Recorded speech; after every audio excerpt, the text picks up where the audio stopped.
Hi friends, welcome to Renna Samayal.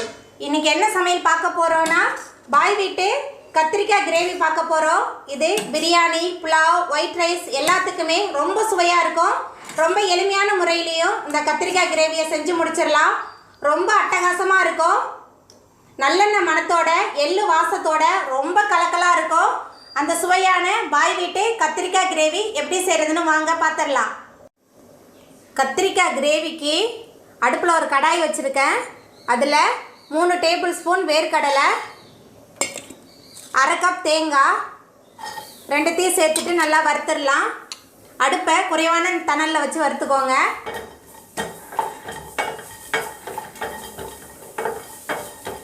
ரொம்ப சுவையாக இருக்கும் இந்த கத்திரிக்காய் கிரேவி.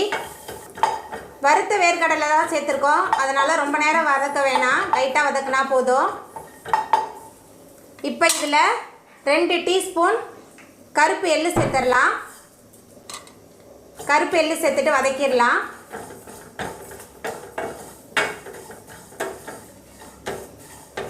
நம்ம சேர்த்த வேர்க்கடலை, தேங்காய், எள்ளு எல்லாமே நல்லா வறுபடணும். நல்லா வறுத்துக்கலாம்.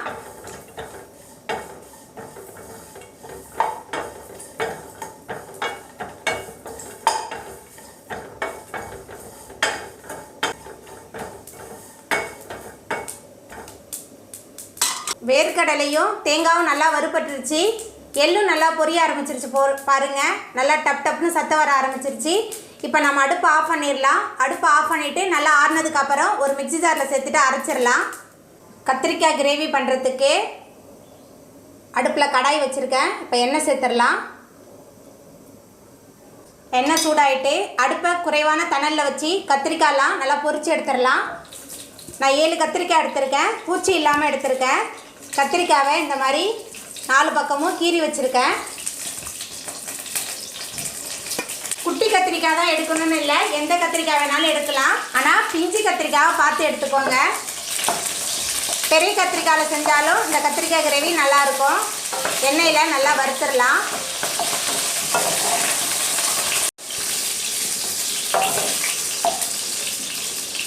நம்ம சேர்த்த கத்திரிக்காய் எல்லாமே நல்லா வதங்கி சுருண்டு வந்துருச்சு. இப்போ இதை ஒரு பாத்திரத்தில் எடுத்துடலாம்.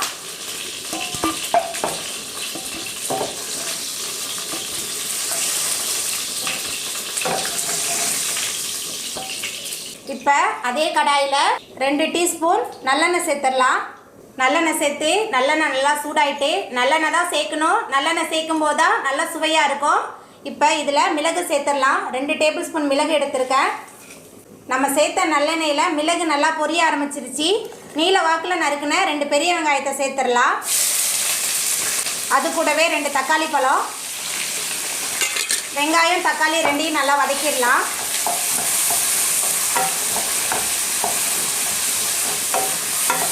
இந்த கத்திரிக்காய் கிரேவி பிரியாணிக்கு மட்டும் இல்லை, சாதத்தோடு கலந்து சாப்பிட்றதுக்கும் ரொம்ப சுவையாக இருக்கும்.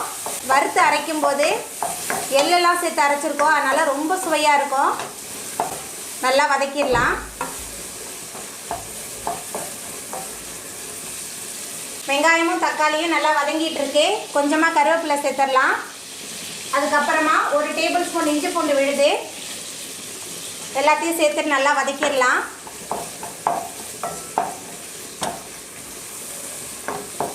நம்ம தாளிக்கிறதுக்கு நல்லெண்ணெயும் பொடிக்கிறதுக்கு எள்ளும் சேர்த்து பொடிச்சிருக்கோம். அதனால் இந்த கத்திரிக்காய் கிரேவி ரொம்ப சுவையாக இருக்கும்.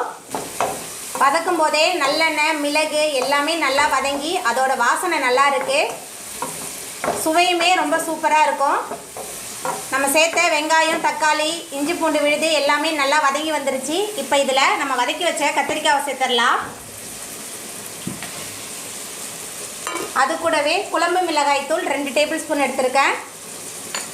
கத்திரிக்காய்க்கு தேவையான அளவுக்கு உப்பு சேர்த்துடலாம். சேர்த்துட்டு இந்த எண்ணெயிலேயே கொஞ்சம் நேரம் வதக்கலாம்.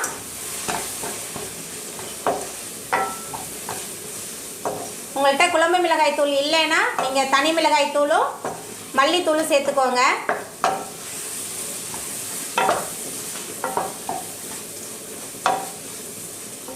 நம்ம சேர்த்த கத்திரிக்காய் மசாலா எல்லாமே நல்லா கலந்து வதங்கிருச்சு. இப்போ இதில் புளி தண்ணி சேர்த்துடலாம். சின்ன நெல்லிக்காய் சைஸ் புளியை தண்ணியில் ஊற வச்சு கரைச்சி வச்சுருக்கேன். இப்போ அந்த புளி தண்ணியை சேர்த்துடலாம். புளி தண்ணியை சேர்த்து நல்லா கலந்து விட்டுடலாம்.